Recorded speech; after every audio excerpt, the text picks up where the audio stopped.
때문에 재벌 개혁은 예. 상위 그룹에 좀 집중해서 엄정하게 법 집행을 하도록 하고 대신 좀 더 넓은 범위의 기업 지배 구조는 뭐 상법이나 또는 이제 기관 투자자들의 주주권 행사 등의 그런 어떤 방법을 통해서 좀 더 광범위하게 그렇게 접근을 하자라고 하는 게 제 아이디어였습니다. 그렇군요. 재벌이라고 다 묶어서 재벌이라고 하면 안 된다, 이제는. 거기도 예. 양극화가 벌어졌다. 예, 그렇습니다. 단순한 대중소기업 간의 양극화뿐만 아니라 재벌 그룹들도 이제는 같은 재벌이 아니라고 보시면 됩니다. 그래요? 그러면 명칭도 좀 달리해야 되겠습니다. 4대 그룹하고 나머지 대기업들, 뭐 이런 식으로. 예, 그렇습니다. 뭐 그렇게 보시는 게 정확합니다. 위원장님이 워딩을 만들어 주셔야. 예.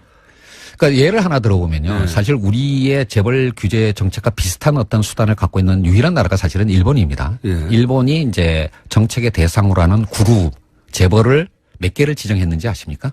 딱 6개밖에 안 됩니다. 아하.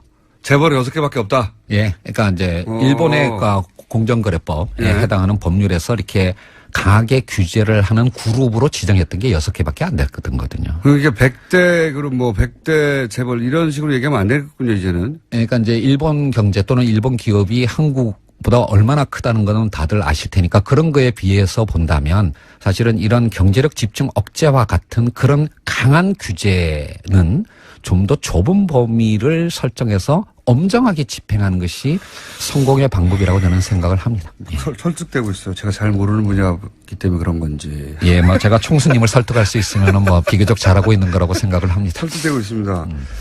그리고 하림그룹. 예. 닭고기 생산 1위 업체죠. 예. 하림그룹을 사실상 첫 뭐랄까요. 대상으로 해서 조사에 들어가셨잖아요. 왜 여기가 중요합니까? 사실은 이것도 많은 분들이 오해하시는 건데요. 네. 사실 공정거래위원회가 올해 초에 업무 계획으로 예. 45개 민간 재벌직과 총수가 있는 저 같은, 예, 45개 그룹을 대상으로 서면 실태 조사를 이미 했습니다. 그러니까 새 정부가 출범하기도 전에. 이미. 예, 그래서 이제 제가 취임할 즈음에 그 서면 실태 조사가 대충 마무리된 상황이었고요. 그래서 저는 운이 좋았던 거죠. 그 결과를 받아서 일감 몰아주기의 혐의가 좀 강하게 나타나는, 지금 뭐냐면 서면 조사만으로는 현실을 알기는 어려우니까 이제 현장 조사를 나가야 되지 않겠습니까? 이제 그런 현장 조사를 나갈 수 있는 서면 조사 결과가 제가 딱 취임하면서 제 손에 쥐어진 겁니다.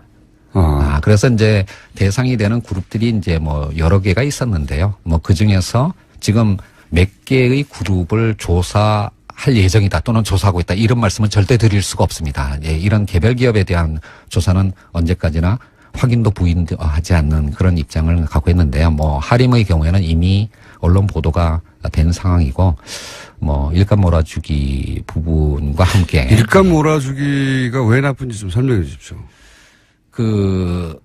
이거는 이제 재벌의 어떤 부와 경영권의 승계와 관련된 문제인데요. 뭐 다들 아시는 것처럼 옛날에는 그냥 공익재단을 이용하기도 하고 물타기 증자를 하는 게 1세대 방식이었습니다. 그러다가 이제 요즘 논란이 되는 이재용 부회장 등등의 뭐 전환사채라든지 같은 이제 주식과 연계되는 회사채를 이용하는 그런 방식이 2단계였고 일감 몰아주기가 이제 부의 편법 승계의 3단계쯤 해당하는 그런 방식이라고 할 수가 있는데요. 왜 그렇습니까?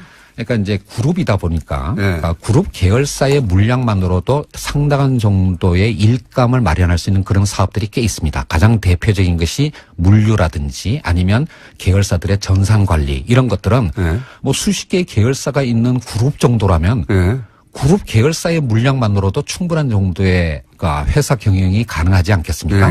그런 회사가 있는 것은 당연한 건데 그 회사의 주식을 총수 일가가 가능합니다.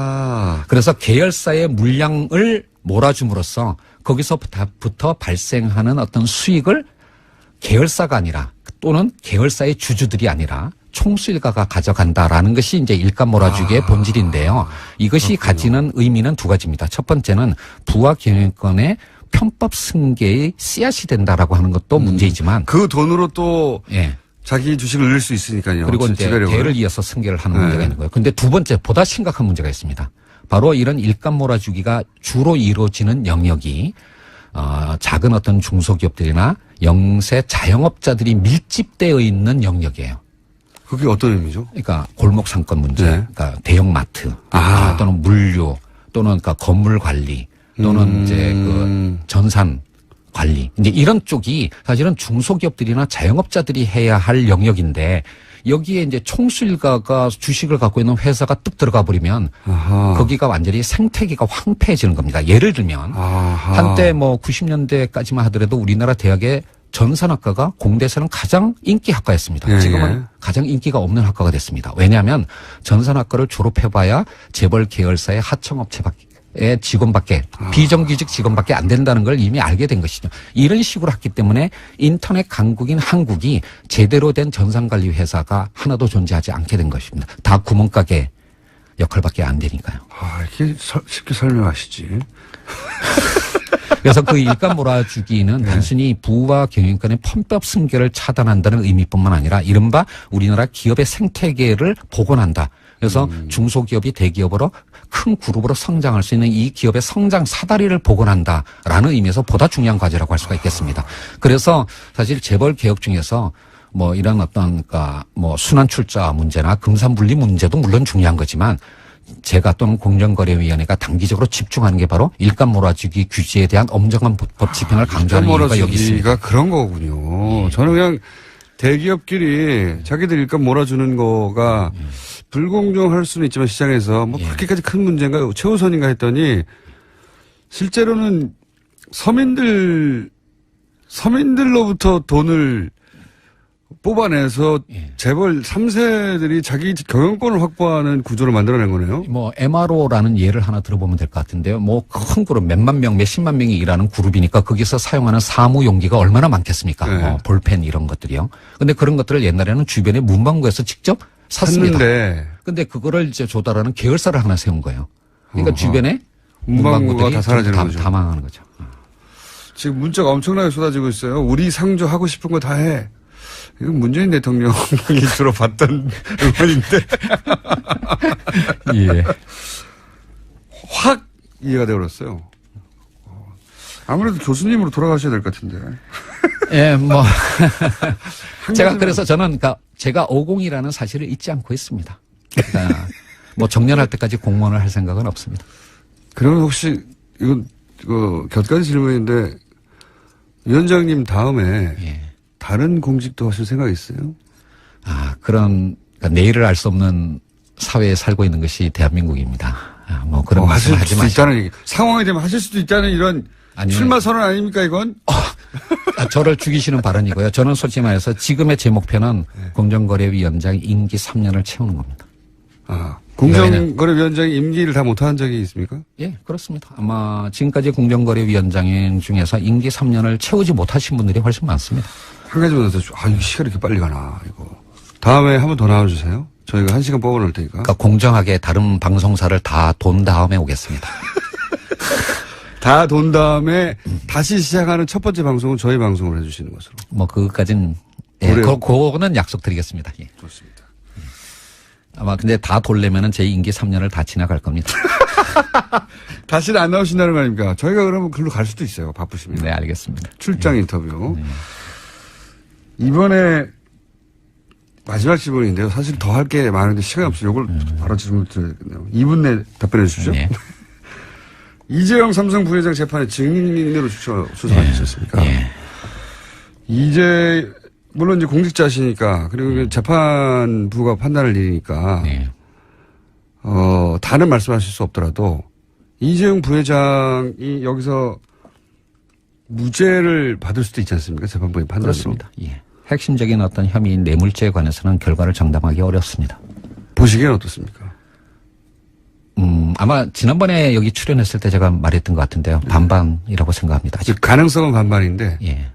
그거는 사법부가 판단하겠죠. 그 사법부의 판단에 대한 가능성이 아니라 보시기에 죄가 있다고 보십니까?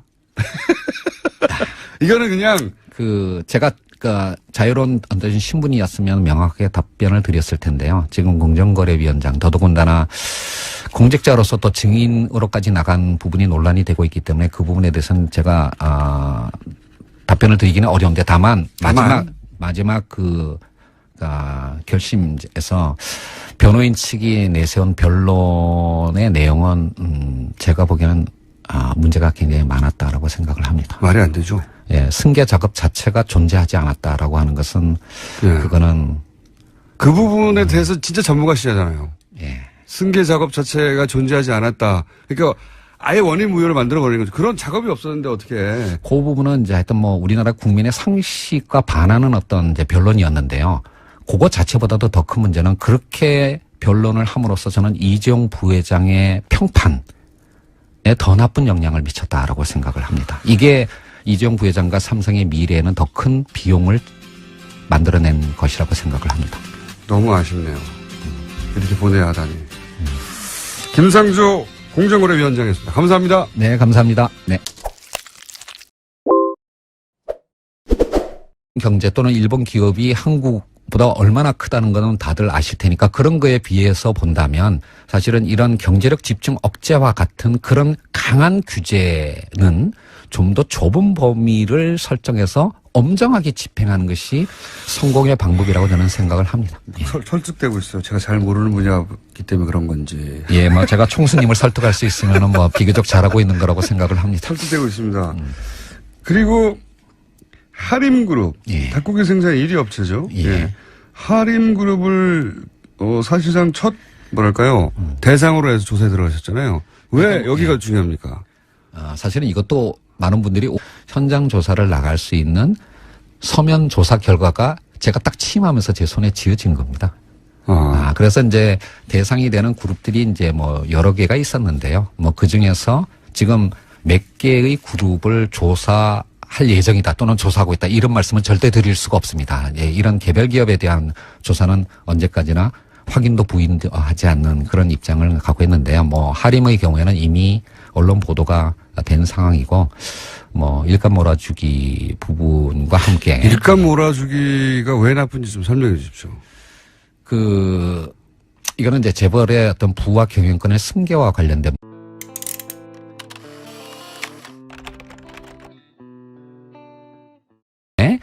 재벌 개혁은 예. 상위 그룹에 좀 집중해서 엄정하게 법 집행을 하도록 하고 대신 좀 더 넓은 범위의 기업 지배 구조는 뭐 상법이나 또는 이제 기관 투자자들의 주주권 행사 등의 그런 어떤 방법을 통해서 좀 더 광범위하게 그렇게 접근을 하자라고 하는 게 제 아이디어였습니다. 그렇군요. 재벌이라고 다 묶어서 재벌이라고 하면 안 된다, 이제는.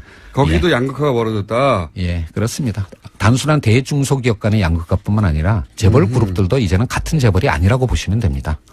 그래요? 그러면 명칭도 좀 달리해야 되겠습니다. 4대 그룹하고 나머지 대기업들 뭐 이런 식으로. 예, 그렇습니다. 뭐 그렇게 보시는 게 정확합니다. 위원장님이 워딩을 만들어 주셔야. 예. 그러니까 예를 하나 들어보면요. 네. 사실 우리의 재벌 규제 정책과 비슷한 어떤 수단을 갖고 있는 유일한 나라가 사실은 일본입니다. 예. 일본이 이제 정책의 대상으로 하는 그룹 재벌을 몇 개를 지정했는지 아십니까? 딱 6개밖에 안 됩니다. 아하. 재벌이 6개밖에 없다. 예. 그러니까 이제 일본의 공정거래법에 예. 해당하는 법률에서 이렇게 강하게 규제를 하는 그룹으로 지정했던 게 6개밖에 안 됐거든요. 그러니까 100대 그룹 뭐 100대 재벌 이런 식으로 얘기하면 안 되겠군요, 이제는. 그러니까 이제 일본 오해하시는 건데요. 네. 사실 공정거래위원회가 올해 초에 업무 계획으로 예.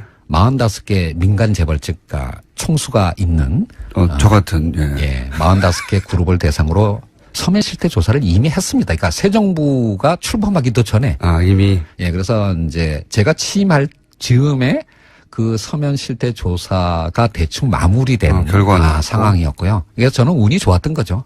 그 결과를 받아서 일감 몰아주기의 혐의가 좀 강하게 나타나는. 지금 왜냐하면 서면 조사만으로는 현실을 알기는 어려우니까 이제 현장 조사를 나가야 되지 않겠습니까? 이제 그런